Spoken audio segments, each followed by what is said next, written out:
You found the Backup Wrap-Up, your go-to podcast for all things backup, recovery, and cyber recovery. In this episode, we cover something that should be required listening for anybody responsible for protecting business data. The 10 essential features every backup system needs. There's way too many companies that think they have backups when they really don't. And by the way, when I say backup system, I mean the overall system, not just a computer system, because many times, backups are actually SaaS-based and things like that, right? Remember, no one cares if you can back up, only if you can restore. Let's make sure that your backup system has at least these 10 things that you need to get started. By the way, if you don't know who I am, I'm W. Curtis Preston, aka Mr. Backup, and I've been passionate about backup and recovery for over 30 years, ever since I had to tell my boss there were no backups of the production database that we had just lost. I don't want that to happen to you, and that's why I do this. On this podcast, we turn unappreciated backup admins into cyber recovery heroes. This is the Backup Wrap-Up.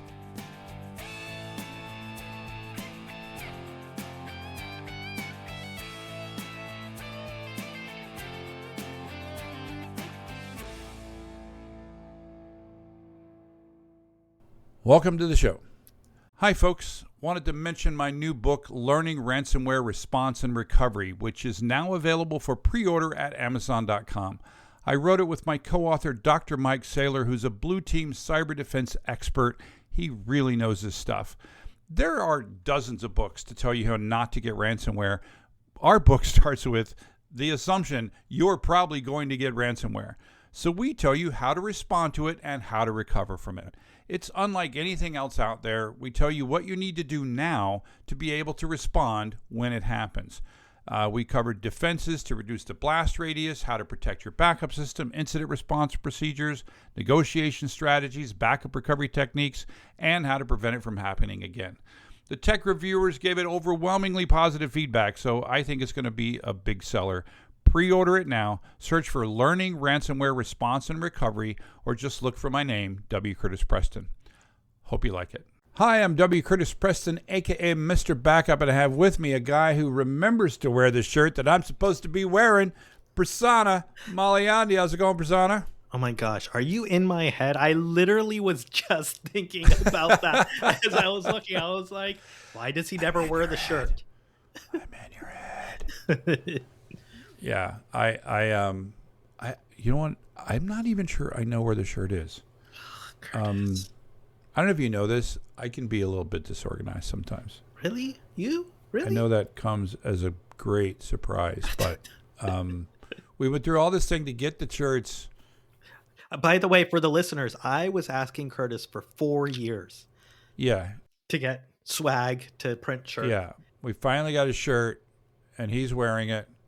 Both of us need to put our mic in a different place, though, so that you could see the, so that you don't cover up the. Yeah. By the way, no one has reached out to me for swag. Listeners, if you want T-shirts, if you want something, please reach out to Curtis and let him know, because I would like some more swag. Yeah. Do Backup Wrap-Up socks. Yes. Actually, I should say merch, not swag. Yeah, merch. Yeah, swag is, merch is, you got to buy it.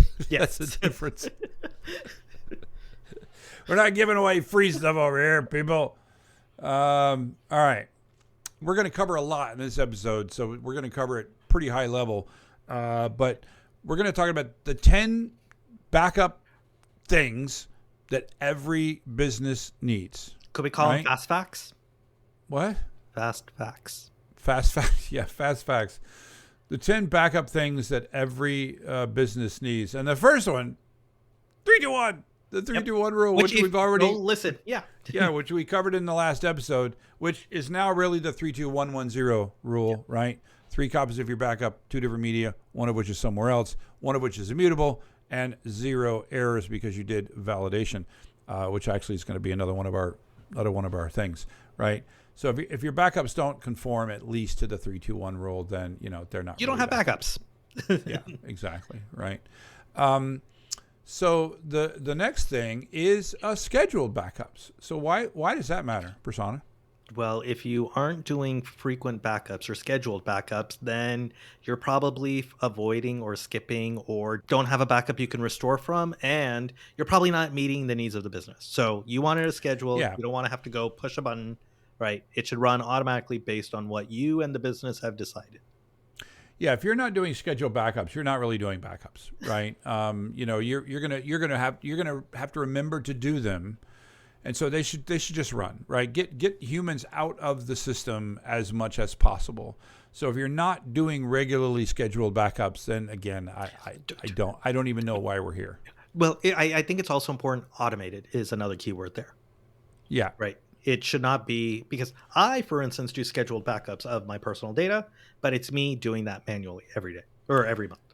That's actually a really good point, right? I'm glad you brought that up. It needs to be automatically scheduled backups, right? Yeah. This should happen. And when we talk about another thing that we need to be doing all the time, that is a little thing called recovery testing or backup testing. Yeah. Backup testing or recovery testing. I guess the only reason we back up is so we can restore. No, I used to say a lot. No one cares if you can back up. They only care if you can restore. Yep. And you need to make sure you're doing your recovery testing, because you don't know if that backup is going to be successfully restored when you actually need it. The only way you know ahead of time is you have to do your testing. You might have forgotten to do part of an application backup. You might have forgotten a piece of your infrastructure you needed to back up as well in order to successfully restore down the road. The only way you know is you do the testing ahead of time. Yeah, exactly. And I can think back in the day when I remember I was at a large cell phone manufacturing company, and we'd been backing it for months. And then we went to go do a recovery test. We found out that the tape drives, they weren't so good at reading. They just knew how to write. You can't unless you do the recovery testing, you're not going to find that stuff out, right? There's just we could spend hours and hours and hours telling you stories of bad things that happen when you don't do testing. You're only going to find out what's wrong, right? I think you did talk about this a few episodes ago, but your story about how there was a new compression feature. Yeah, the compression feature added to a thing, and you never tested it, and your restore from tape was ultra slow. Yeah, it was ultra slow, and ultimately we found out that it actually wouldn't even work because of the way the feature worked. There was assumptions made that were just not true. Yeah, it was a really bad design. But again, you're not going to know that stuff until you actually do testing. So the next one is going back to what I talked about earlier about why you needed sort of automated schedules, backup schedules, is you need to also define your recovery objectives. Yeah. And do you want to talk a little bit about that? Because I know people forget about this, or they think, oh, as a backup admin, I'm responsible for this. But I think it's important to sort of like really talk about this. Yeah, this is one of those things where you really cannot design a backup system without recovery objectives, right? I mean, you can, right?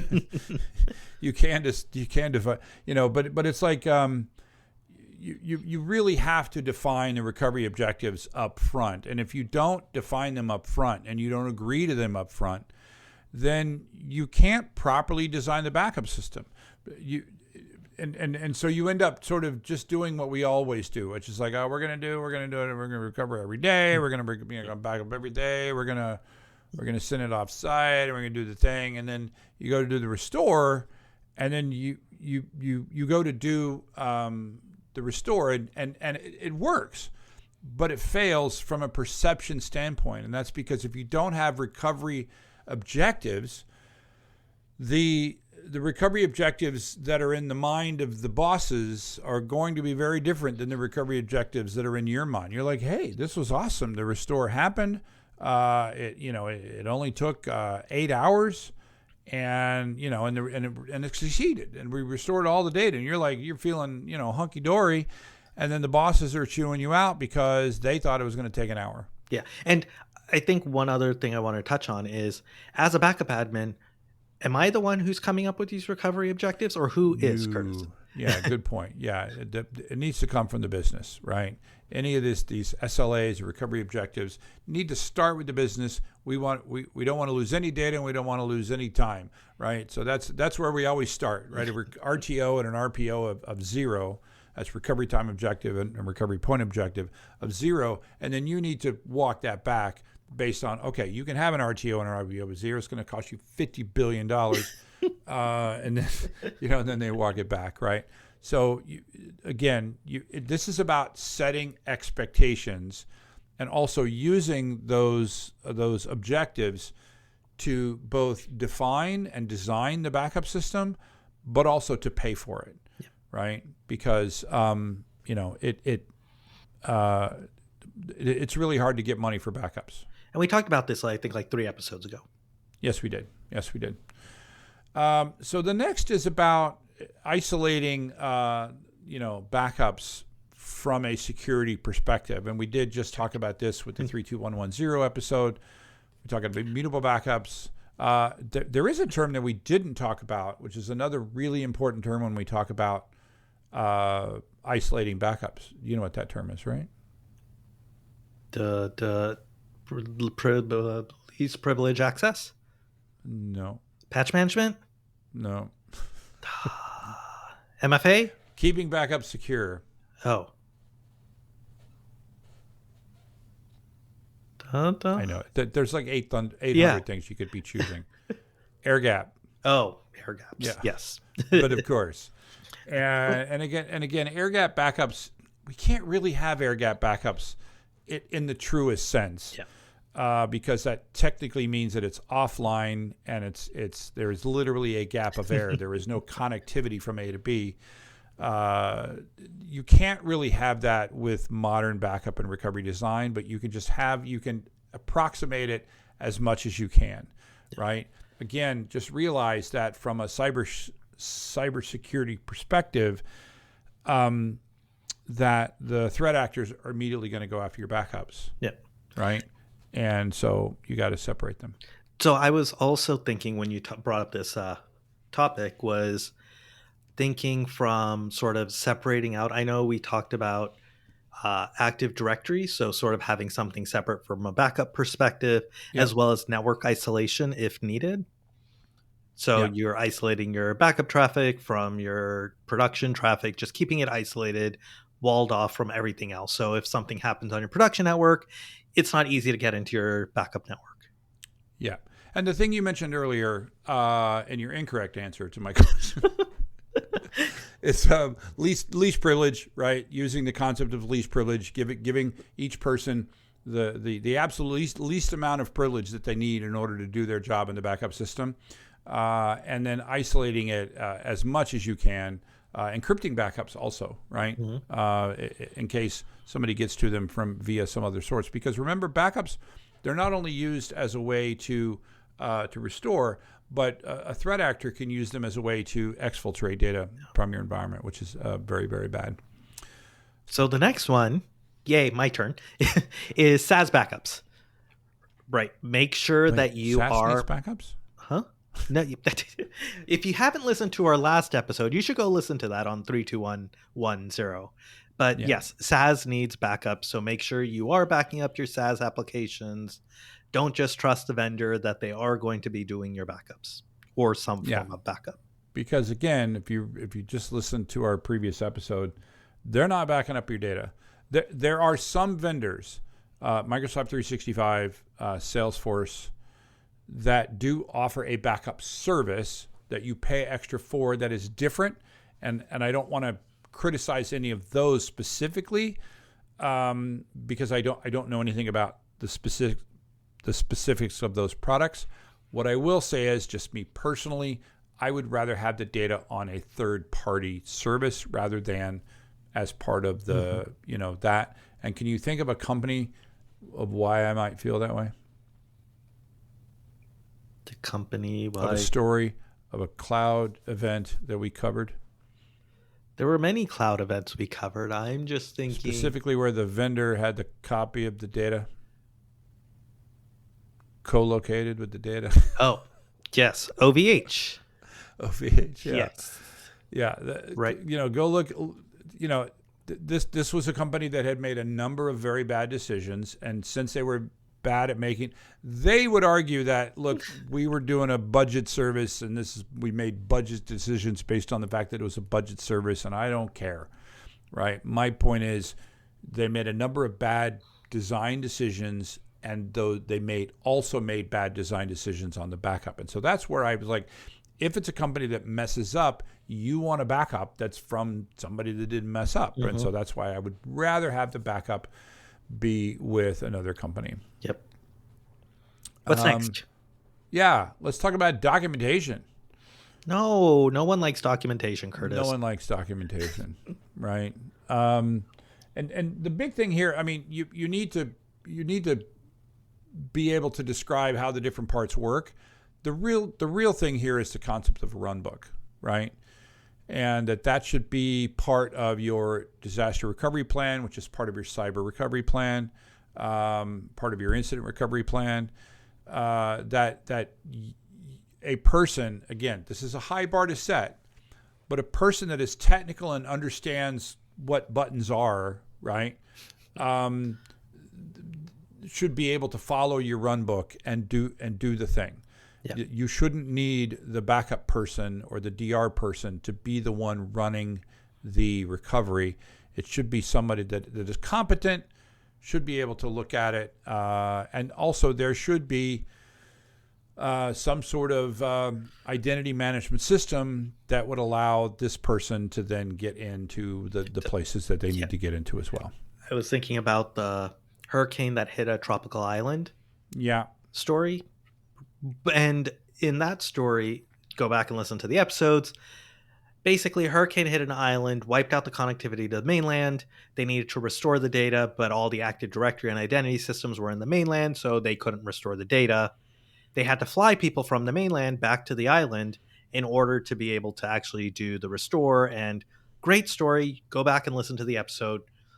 The interesting thing, though, Curtis, I thought what they did was actually they had to get connectivity back to I thought that's what they did.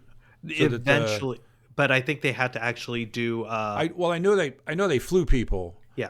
I think in order for it to work at all, I think they used satellite connectivity to get access to the internet so that they could then access the thing on the mainland. I thought that's what happened. I thought they had to fly in a copy of the Active Directory.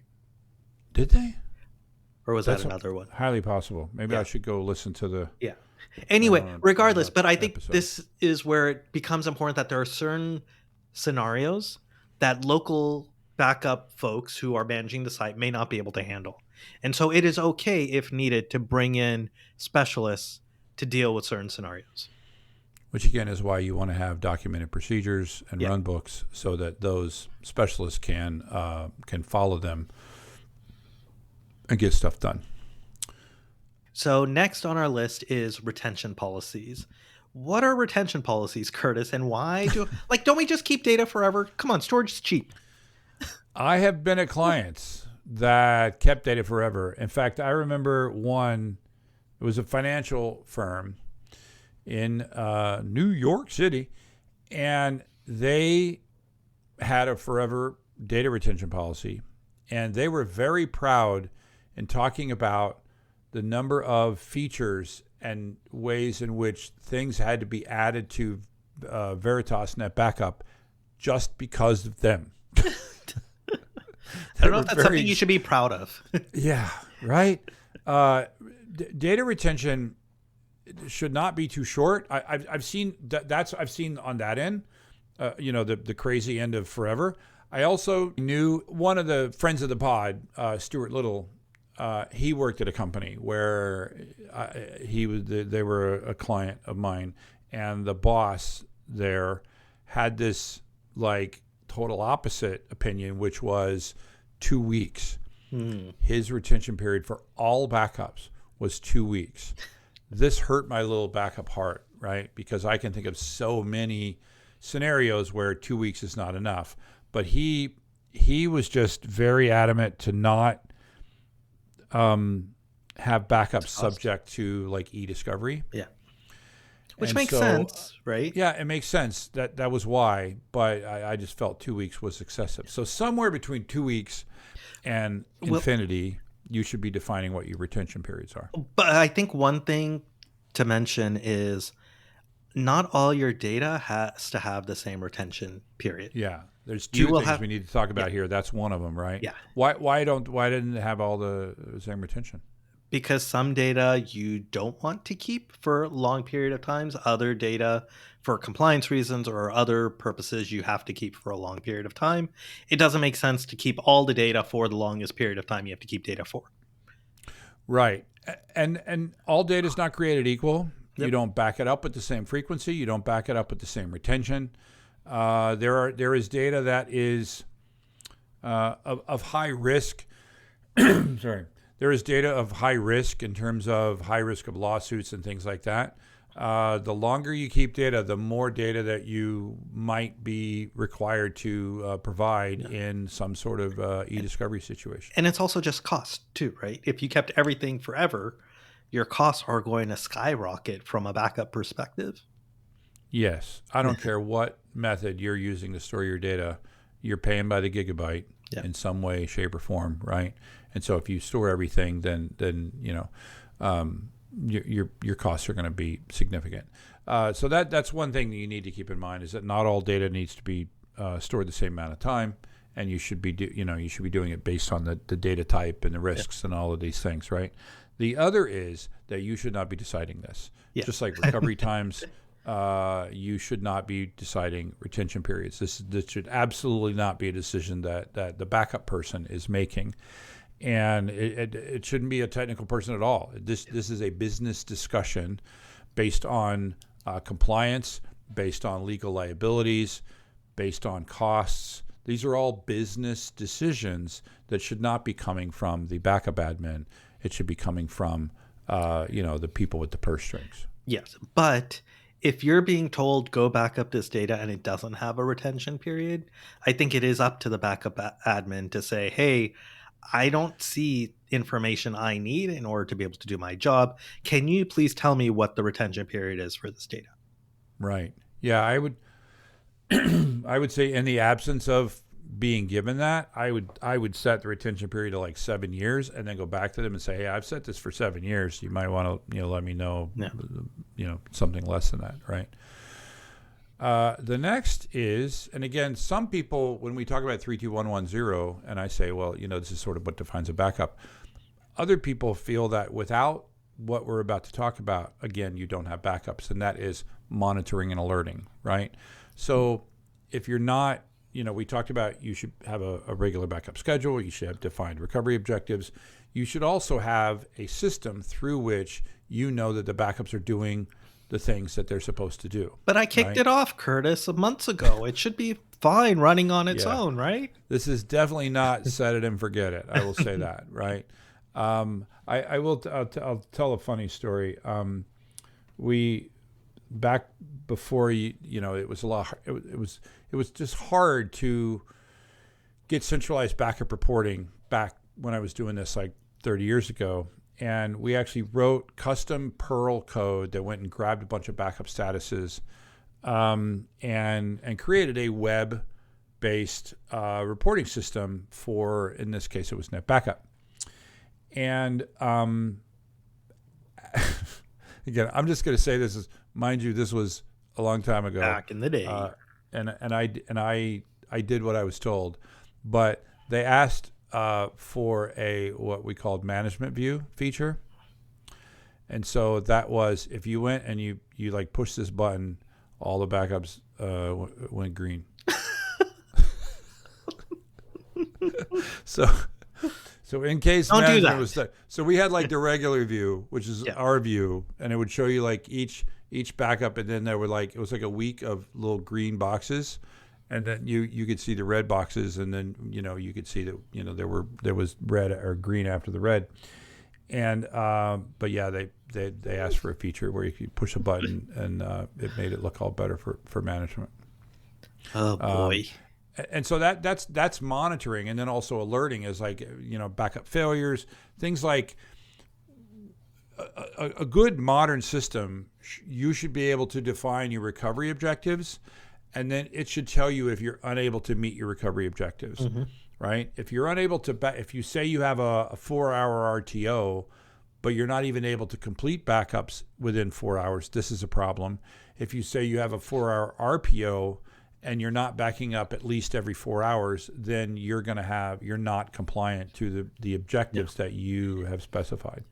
Also, from a monitoring and alerting perspective, one of the things with ransomware is it goes and encrypts data. When it goes and encrypts data, you're going to end up with larger backups than normal. Yeah. If you have monitoring and alerting in place, maybe it could detect anomalies and say, hey, by the way, all of a sudden your 10 gigabyte nightly backup turned out to be 1 terabyte. What's going on? Yep. And the other thing also is that's a great recommendation. The other also is, of course, that you're running out of storage. Yeah. Right. This is a problem. Right. And I will also say that a lot of reporting systems, they're really good on reporting what happened. They're not so good sometimes at reporting what didn't happen. There needs to be some aspect of your reporting system so that you can check the total inventory against the total backup inventory. Again, a compliance check to see that every system is automatically included in the backups. Yep. And how are we doing? Which I think systems like VMware and other things make that easier because they do provide that inventory to the backup system typically.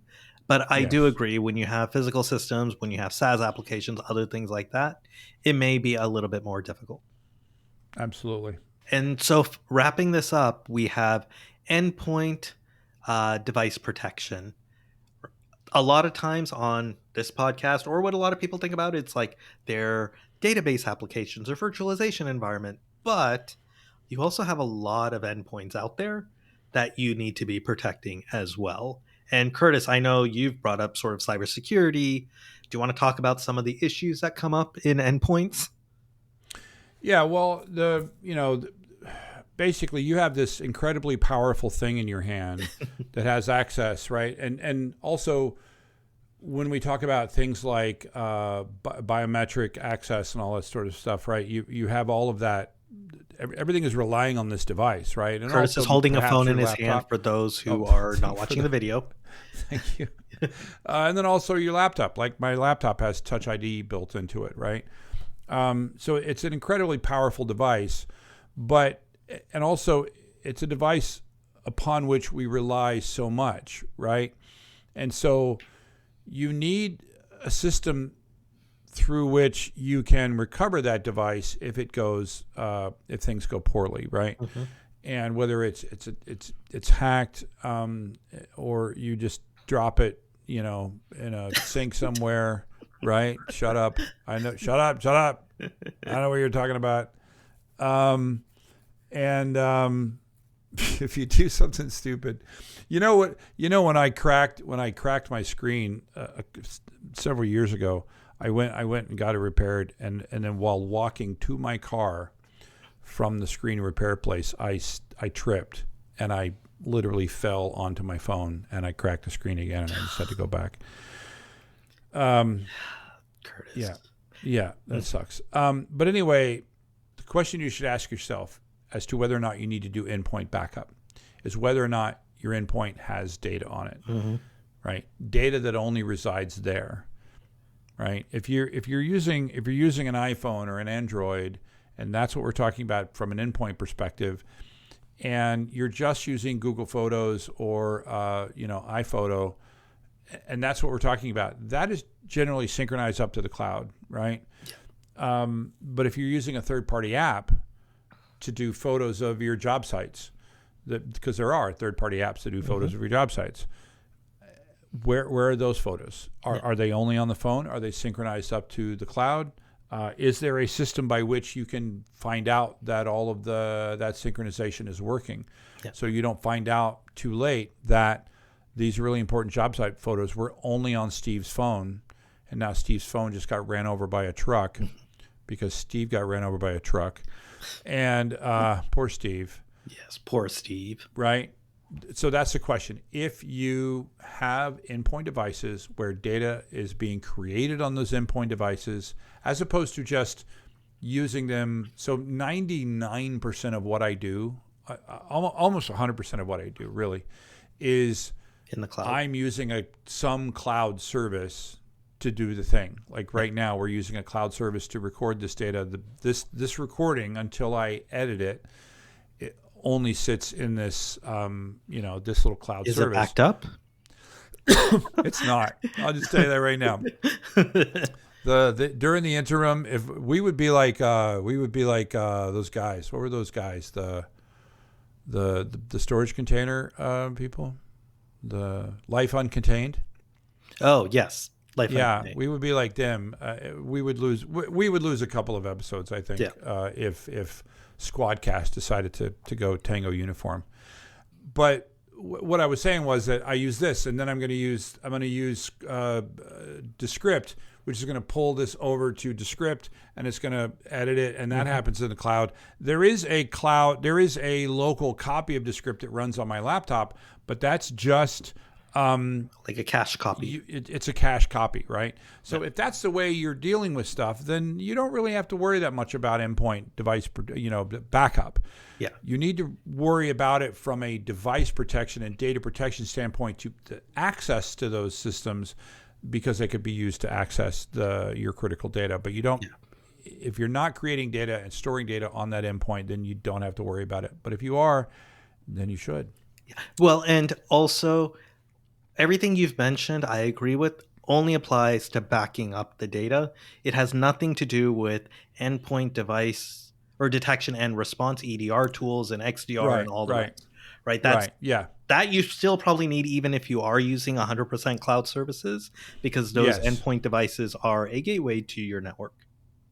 Yeah. So EDR tools, which again we discuss in the ransomware book, Learning Ransomware Response and Recovery. They're the canary in the coal mine, right? You most likely will be getting ransomware via an endpoint. So having EDR on your endpoints is a great way to find that before it becomes a problem. So I wonder what other countries use instead of canary in a coal mine. Are we the only country with coal mines? We're not the only country with coal mines. Maybe we don't have they don't have the.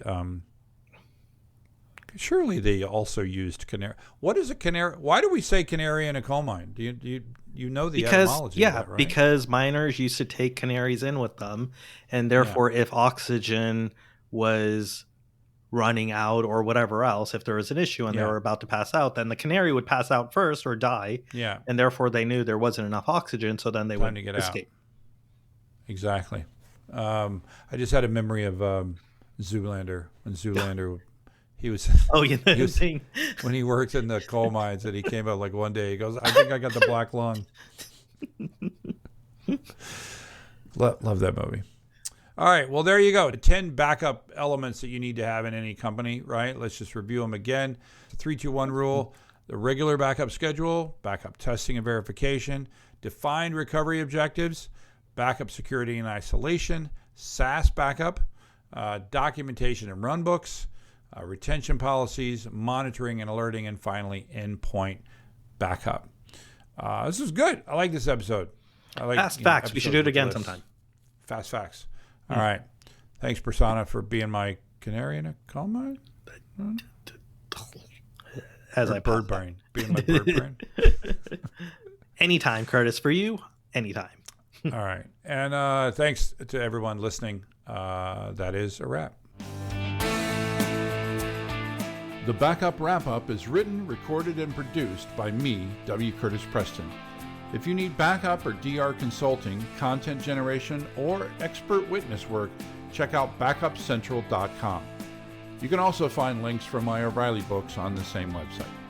Remember, this is an independent podcast, and any opinions that you hear are those of the speaker and not necessarily an employer. Thanks for listening.